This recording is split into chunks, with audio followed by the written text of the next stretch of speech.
Yeah.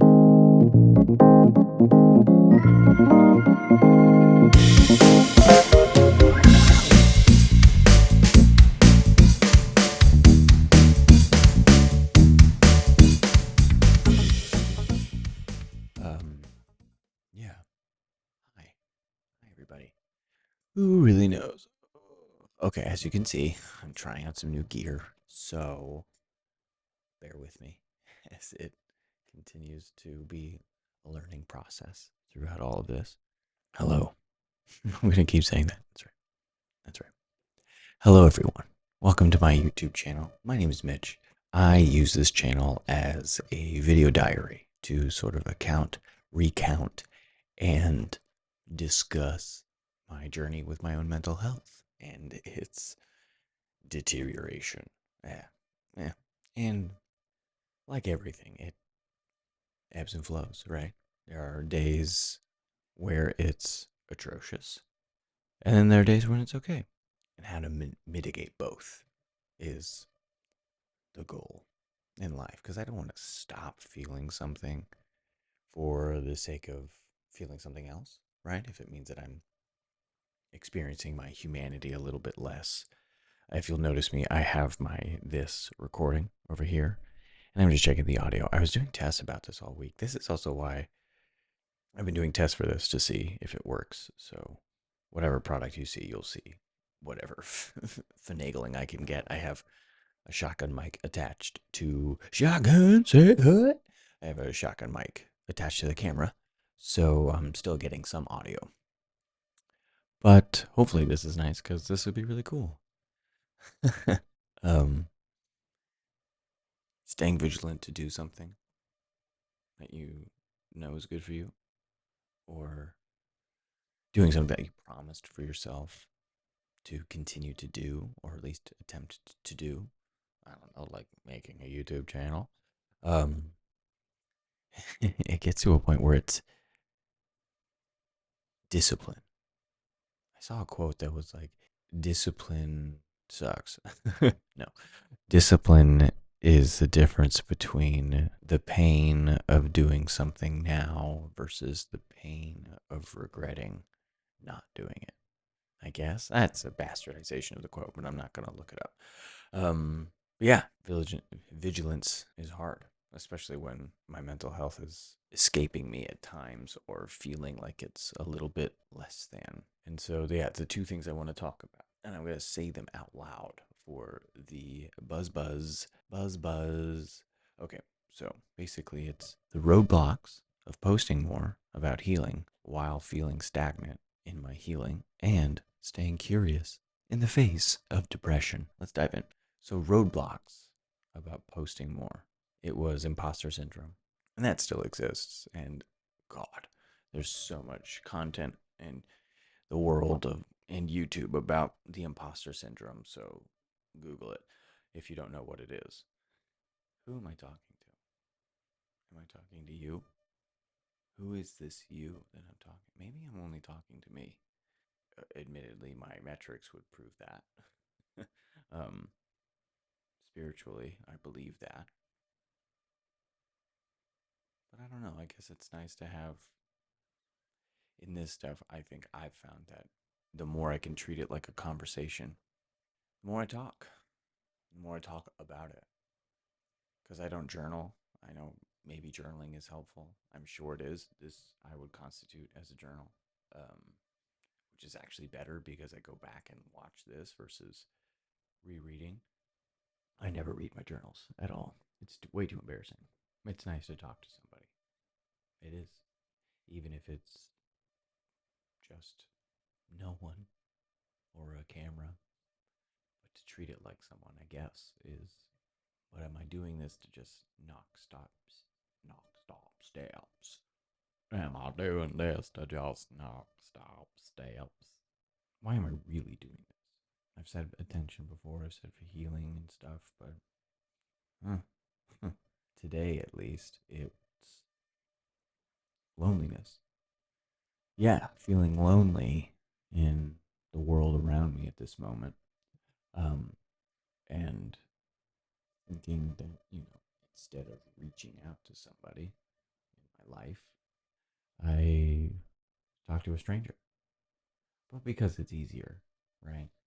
It's so much easier to talk to a complete stranger because they have no skin in the game of my life. They have no context. They have no backstory. Not even from a sense of therefore I can control the narrative, but yeah, there's just they just know that you just know less about me, so it feels more exciting to share things because I can share things like here today, gone tomorrow. Because I can share things that I've already shared. So while it's easy for me, it feels vulnerable to whoever's watching this because it's something I've already done and therefore feel cool about it. Feeling that loneliness about my life and the difficulty of sharing with people who are very close to me because the stuff that I feel like I'm going through right now feels like if I told them it would disappoint them, maybe, or maybe everyone would be offering like actionable steps, and I don't know if I even want actionable steps in my life right now. I just want a listening ear, but I don't know. And I'll tell you what, that's a big roadblock. Constantly questioning my why I do this, or constantly questioning everything in my life at this point. And so feeling those roadblocks of, well, what's the point of really posting more? Or, so I guess it is the imposter syndrome because it's why bother posting more when my voice doesn't matter or no one's going to listen to this or really, yeah, what's the point? So, imposter syndrome. And I do have a little bit of perfectionism around all of this too. I spent a couple hours last week just playing around with this stuff instead of filming, which a part of it is fine because it's play, right? I'm playing with these little trinkets, my little toys, my little camera, my little microphone, my little software, click, click, click, click, click, tap, tap, tap, tap, tap. So there's play, and that's nice, and something that I'm craving more in my life, I do want to feel playful again and jubilant. But even this audio, I don't know if I'll keep it in. I might just use the shotgun. But this audio has this cable, I guess, or something has like a little buzz to it. So sometimes when I record, I hear this little buzzing noise. And I spent so long trying to figure out how to get rid of that. Yeah. Instead of filming, instead of doing the thing that I said I would do this for, which is communicating and exploring my mental health. And the roadblock about, I'm creating this great list, right? Imposter syndrome, perfection, preparation. I love that it isn't off the cuff, or I love that it is off the cuff, and it does feel like it's raw. Yeah, baby, I like 'em raw.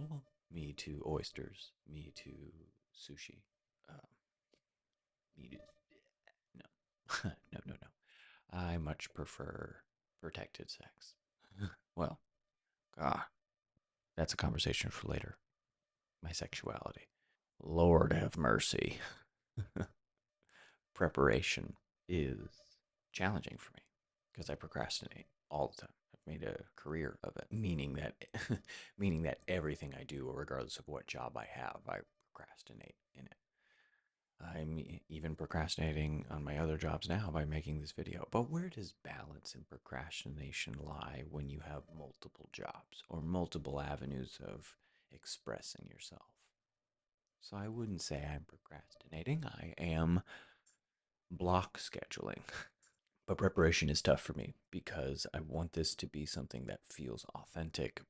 And so being able to keep it authentic, and by authentic for me, there's the preparation isn't there because that would mean that I've thought about this beforehand or thought about this um in a way in which I will edit myself to then present something to you, dear reader, instead of just showing you. Show, don't tell. So that's kind of a reason why I limit my preparation, which is fine. I don't think any of these things so far, imposter syndrome or the perfectionism or the preparation, I think it's fine to feel all of those things. Imposter syndrome because it's a new thing and you want to still want to fit, even if it's, I don't have to fit your mold, I'm going to do my own thing. We still want to fit inside of that mold of not fitting in the mold. So there is that imposter syndrome in everything, especially in everything that's new, that requires me to share myself with you. And perfectionism, yeah, it makes sense to want something to be the best version of it, especially in the world we live in now, of wanting to present the best instead of something else that's in process. And then with preparation, yeah, on both ends, it's nice to not prepare for things because it feels closer to the soul. But then then it's nice to have preparation because then it creates guidance, parameters, and containers, like I was saying, for all of my beautiful, beautiful viewers, talking last time about containers by ways of exploration, intentionally having barriers so that we can explore in more depth instead of no barriers and you can keep everything a little surface level. And I don't know, at times I feel like this is still surface level. And then I'm falling into the trap of just talking about like, hey, isn't this surface level? Isn't that crazy? That to me creates this idea that I am doing something deeper or being more honest because I'm talking about the thing instead of showing the thing. Show, don't tell. But it's not like I want to like cry on camera. Ugh. I used to always be obsessed with the idea of crying on camera or just at all, especially as an actor. I thought that was the mark of a fantastic actor. Oh, if you could cry on command, I was so jealous. Or, and I didn't have the patience for this, but I read somewhere that Paul Newman would at one point locked himself in like a room or like a closet, for hours and just locked himself in there until he learned how to cry on command. And yeah, I don't have the patience for that. And especially with phones now, it's like, homie, I lock myself in my room every day for multiple hours. And look at me go. Look at me go. But I have gotten better about crying. I love it. I love crying so much. But I'm more of a happy crier. I cry really only to like sappy videos and hopecore and just like good things. But I don't really cry at sad stuff. Um, and I don't know. Is that a character flaw? Maybe.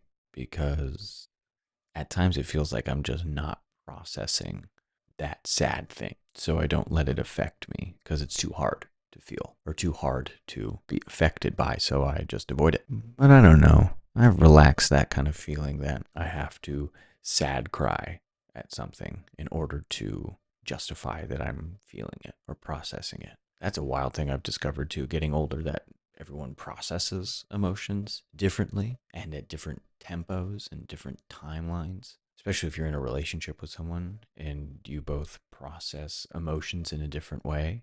That's fun. Oh, I'm separating from my partner. Wow, that's weird to say in a public forum. We've been talking about it for a while now. And it's weird because, at points I thought it would be so much more dramatic, or there'd be so much more fighting and clamoring and bad blood, but there isn't. And it's beautiful and makes it more challenging because then it becomes less and less of my capacity to avoid it because of the difficulty. I am still avoiding it really and sort of trusting in and living in the feeling of what we have now and just thinking that that's going to always be there. And it will. We've talked about that. There's so much love between us that that's not going anywhere. And it is one of those situations where it is clear to me that I have lost myself in this relationship fully. And kind of this is a big reason why I'm here doing this too, is because this thing that I poured my identity into for so long. I mean, God, we were together 13 years. Years, folks. Um, so yeah, so much of my identity is wrapped up into that person and this relationship. And now that I'm staring at the transition of it, and I would try to avoid saying ending because I don't think it's ending, but also it's too scary to say ending. But the transition of it, and there's a lot of fear of the obvious of like, oh, I'll never find someone like this again, or I'll be alone forever, and but the fear of who am I without this? Who am I without them? And that to me is affirmation that even distance, space, not apart for forever, but some distance would be important because I wouldn't want this to happen to anyone that I know or care about. Even them, even them, we've had these conversations and I've always petitioned for them and fought for them to find who they are. And always be like, no, discover who you are. Um, but I don't offer that to myself. And I want to. I really, really want to. Not only because I think it's a good thing, but because I'm also feeling the byproduct of not. And I'm not going to rope all of what's going on right now in my life to this. It's very big. So, of course, it makes sense too. So, I'm not, it's more complicated. Or I think there are much more. I think there are many more contributing factors to what's going on in my life right now.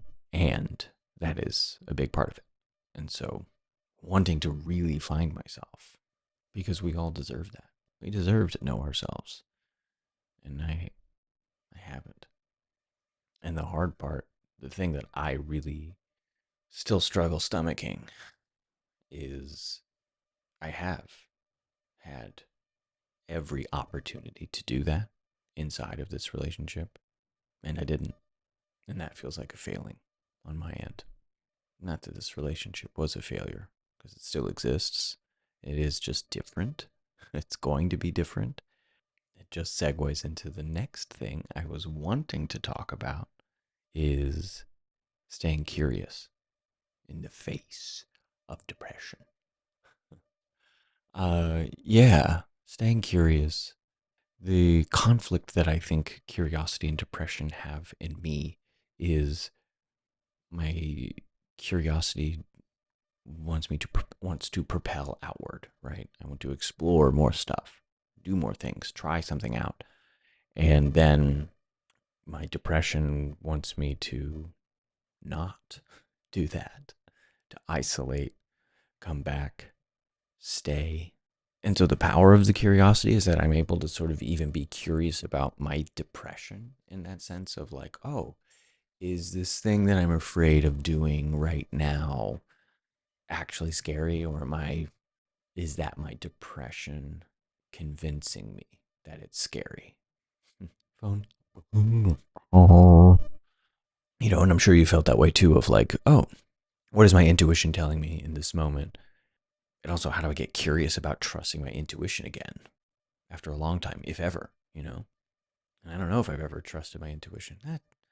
I think I did, and I do, and I have, but it was much more potent when I was younger, and I just didn't know that that was called intuition. So it's hard to like find those examples because I don't know how to categorize those things in my past in order to get here. But yeah, the curiosity is something I want more in my life and want to have more of in all that I do. Because I just think it's such a wonderful quality in a person. Someone who's curious. Because curious creates conversation, and conversation creates connection, and connection fills the void inside of us that cannot be filled. Nothing will fill that void, right? Maybe it will temporarily, but the void always comes back. And I don't think that's bad. I think that is true because of the ebb and flow of nature. And maybe I'm in an ebb right now. Maybe I'm in a point where the void feels a lot bigger because I'm on the cusp of changing and finding new ways to fill that void. So how do I stay curious when I'm also such a chicken? You know? Because curiosity, I think, requires an amount of bravery. Or is curiosity only part and parcel to action? And so is it good to have curiosity without action, without taking actionable steps to pursue that curiosity? Is curiosity in and of itself a waste? Maybe. Because if you're just curious, but then you don't pursue that curiosity, you're just spinning your wheels. I don't keep it on me. I'm not going to sort of wax poetic and create these aphorisms. Um, if I'm only curious, but I don't take actions to pursue that curiosity, is that curiosity a waste? I mean, I know that there's a timing for everything, divine timing, whatever you want to call it. Um, God or the universe or something kind of propelling us or something creating those containers so that when something happens is exactly when it was supposed to happen. I think I do believe that. Um, but if I never take action on something I'm curious about, was that curiosity, was the energy of that curiosity wasted? Curiosity is like a spark, maybe just like a, and then the flame that is built out of that is action. Well, I don't know. I'm not a very actionable person anymore. Maybe I'm just impulsive, coupled with procrastination. What a combo. Yeah, I think consistency, consistency, consistency. Showing up for myself, showing up, just show up, just show up, just show up. Stay open, stay curious. It can be hard, but, other options are not as nice. Because yeah. Well, because right now I'm living the feedback of this is what happens when I'm curious and take action. I do something that I've thought about doing for a long time and get the surge of excitement by doing it, even if it was different than what I thought it would be. And a part of me is a little disappointed by that. But I'm only disappointed because of the immediate instant gratification that I want instead of other things. But so I think that's where my expectations are with it. Curiosity, I think, can also be a salve for depression. Depression is very powerful for me. Depression is very powerful at keeping me stuck, keeping me locked into a place. I was having this conversation of questioning whether or not staying somewhere is putting down roots or getting calcium, like calcified. Do you find that the place where you're at, I'll ask this to you because I was asking this to me. If you look at your environment and you look around at yourself and where you are in this world and where you want to be, do you find that by being where you're at, you are creating roots for growth, or are you getting calcified for stagnation? Are you staying stagnant by staying where you are or being where you're at right now? Or is where you're at right now a place for you to grow? I can't answer that for you. Ugh, I wish I could. So I wish someone else could answer it for me. But only we know. Only we know. The more you know, the more I know. Yeah. So I'm kind of in that midst of discovering whether or not these things in my life that are conventionally good or conventionally considered progress and conventionally considered elements of growth, are they not? Am I not putting down roots, but am I just creating stagnation in my life? So I'm kind of trying to figure that out right now by being curious and by posting more. I think that's all I got today. And if you're struggling with stuff like this, let me know in the comments below. Let's get a conversation going. Conversation to connection. Thank you, as always, for watching this video. Be sure to like and subscribe for more of my content. Again, it's just me. I'm not very interesting. No, no, no qualifiers. Bad, bad. Ooh, bad. Ooh, ooh. Naughty, not say one. It's just me talking. So if that's your flavor, like and subscribe. And if that isn't your flavor, okay, take care of yourself. You are not alone. I'm here for you in whatever way I can be. I love you. Thanks for watching. Bye. I'm